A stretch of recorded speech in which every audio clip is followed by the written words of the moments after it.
Hi everyone, it's Melissa, and today I'm doing the 2 books, 1 stone tag. I was tagged by Emily at Novelle Novels. I will link her video below. So this tag is all about the number 2. So let's just get right into it. The first prompt is the second to last book you read. And that was Hurricane Child by Case & Callender. It's set in the Virgin Islands in St. Thomas, and it follows a young girl of about 12.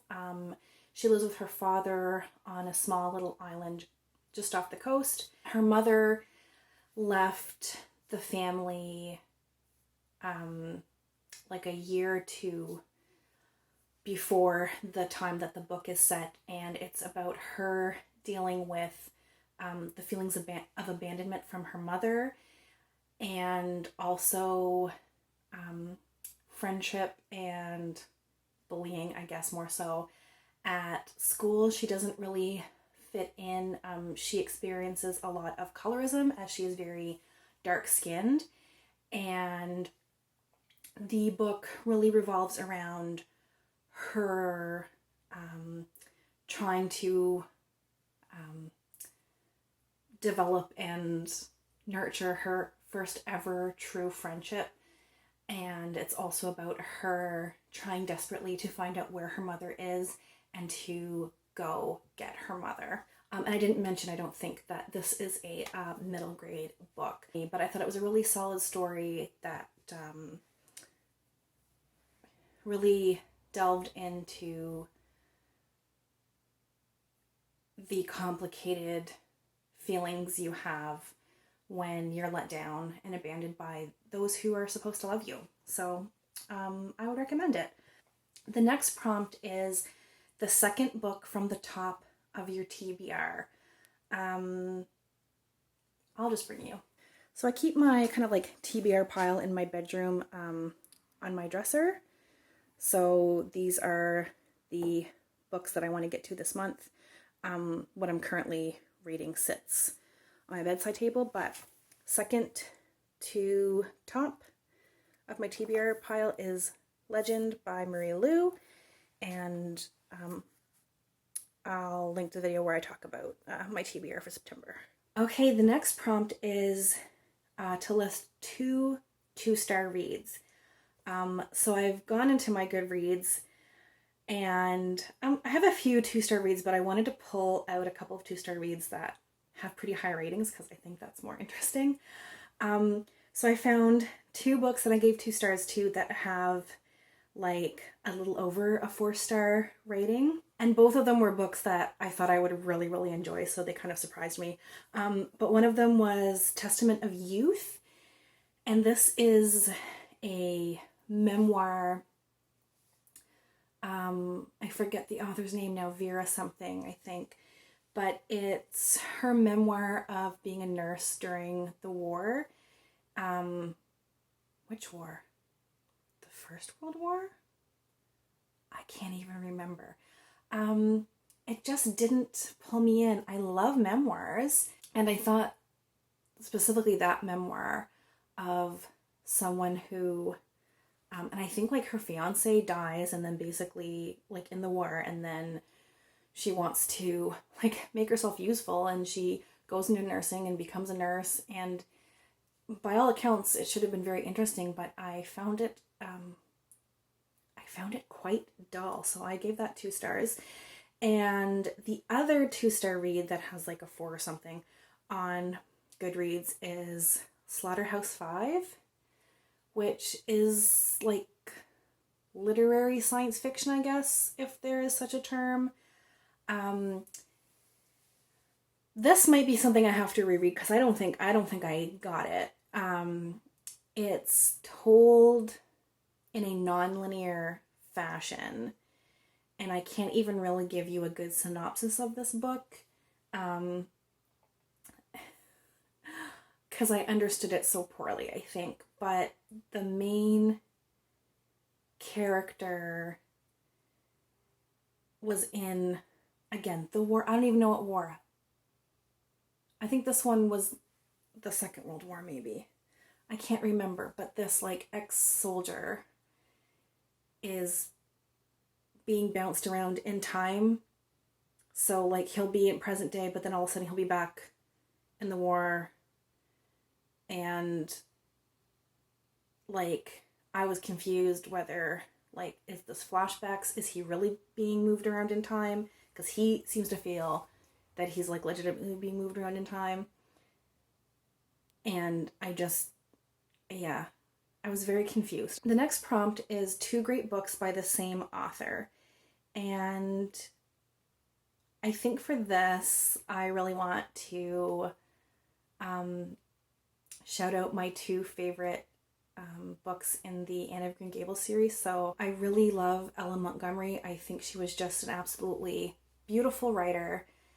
And I love the entire Anne of Green Gables series. There are 8 books in that series. And my 2 favorites, what I think are the 2 strongest, are the first one, Anne of Green Gables, where we meet Anne as she's just been adopted into the Cuthberts' house. She's been adopted by the Cuthberts, and it's about her like moving to Avonlea and like trying to get settled in the community and making friends and foes and all the little bits of trouble that she finds herself in. And it's just so charming. And then the second book that I think is like on par with the first, maybe even a little bit better, is Anne of the Island, which is the 3rd book in the series, and that follows Anne as she leaves for university. And it's about all of the girlfriends that she makes there. It's just about like these blossoming friendships, and it's just about like women, like young women together, forming bonds and like learning and growing alongside each other. And it's very like heartwarming. Yeah, so those are 2 great books by Ella Montgomery, in my opinion. So the next prompt is 2 bails, or 2 books you wish you bailed on, or 2 books you hated. So I'm going to go with a couple of books that I've DNF'd that I feel are like revered, I guess. The first one is I, Claudius, which is a historical fiction about the Emperor Claudius. And so it's kind of like fictionalized autobiography of his rise to power. And the real Claudius was famously like a pretty big like stutterer. And so I thought that just sounded so interesting, like this emperor with a stutter, like thought to be a weakling, and like the political intrigue, and like it was so dull. It was so dull. I only got about, I don't know, 40 some pages in, and I was just like, I can't carry on with this book. And the other one I DNF'd after like I think a chapter was The Scarlet Letter. And this is a book about someone who commits adultery, and I don't even know anything else about it.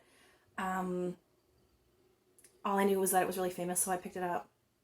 And I was just in the mood for a classic, I guess. It was just like way too dry for me. The next prompt is 2 favorite reads so far this year. So I've decided to mention 1 fiction and 1 nonfiction. The fiction that I want to mention is something I haven't mentioned on my channel yet. There was never an opportunity, I guess. And it's 15 Dogs by, oh no, I forget the author's name. Andre Alexis. I had to look it up. So this is a weird old book that I don't think would be everyone's cup of tea. It's about a group of 15 dogs that are given human intelligence by the gods to like settle a bet about the nature of humanity. And it follows all 15 dogs from the time that they are imparted with human intelligence to the end of their days. So it follows all of their stories. Some stories end very quickly, and some stories take up like more of the book. It's a weird old book. I thought it was brilliant. My sister-in-law read it recently, I think on my recommendation, and she was like, meh. If you're into really weird things and like conversations about humanity, like I think you would really like it, but it's about 15 dogs. Nonfiction I wanted to mention is Disfigured by Amanda Leduc. And it is part like personal essay kind of mixed in with information and context of fairy tales and folklore.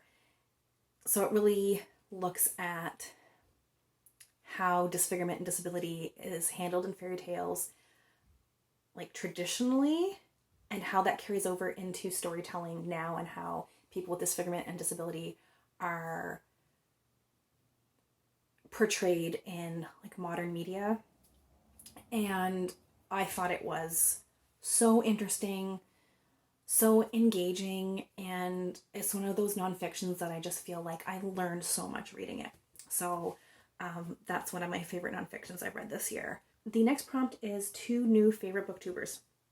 So 2 people that I've just subscribed to very recently that I'm really enjoying are Books for MKs and Byways in Bookland. One of my favorite little series that Books for MKs has been doing, I forget her actual name, sorry. She had like a series about like different seasonal reads that I thought was great. And Byways in Bookland, also, I can't remember his actual name. I think because I've just subscribed recently, like their names haven't sunk in yet. But I like his just meandering videos where he just talks about the things he's reading right now. I don't know if he calls them Friday reads or something else, but he does a lot of these very like conversational videos. The noise. And I just feel like I'm sitting down and like having a chat with someone, and it's lovely. So I will link their channels below. The next prompt is a book you've read twice. So I chose one I have not read more than twice, one that I've read exactly 2 times, and that is Coraline by Neil Gaiman. It's a middle grade about a girl who moves into this house with her parents, and she discovers a portal into another dimension where she has an other mother and an other father who want Coraline to stay in that world with them forever. It's kind of like a weird, like fairy tale elements, but like slightly horror novel for kids, and I thought it was great. The next prompt is 2 fabulous quotes from books you've read recently. So I pulled 2 quotes from 2 middle grades I've read recently because middle grades just have the most like heartwarming quotes that just I was gonna say that are really quotable. I'm having a time right now. So the first one is from Tristan Strong, Punches a Hole in the Sky. And that's a book where the main character, Tristan, is like a 7th grader who accidentally like punches a hole into like this other realm where characters from like African and African American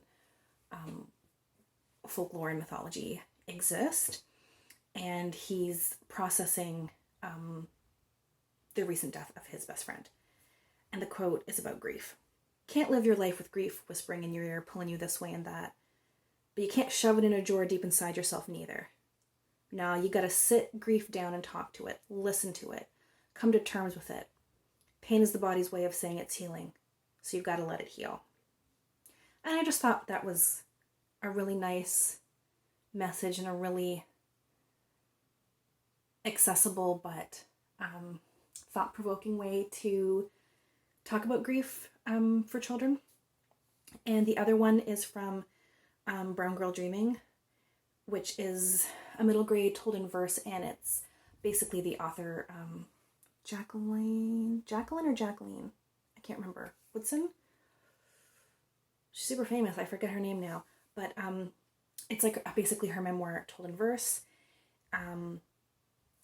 and I really liked this quote where she's struggling to figure out, you know, what she wants to do when she grows up and like how she wants to make her impact on the world. I do not know if these hands will become Malcolm's, raised and fisted, or Martin's, open and asking, or James's, curled around a pen. I do not know if these hands will be Rosa's or Ruby's, gently gloved and fiercely folded calmly in a lap on a desk around a book, ready to change the world. I just thought that was such a beautiful way to talk about all the different ways that you can make an impact. The last thing is to tag a number of booktubers that is divisible by 2. So I'm going to tag exactly 2 booktubers. We're going to tag Angie from Science Mama and Scott Nell from Gunpowder Fiction and Plot, because I don't think either of them have done this tag. So that's all for today. Thanks so much for watching, and we'll talk soon. Take care. Bye.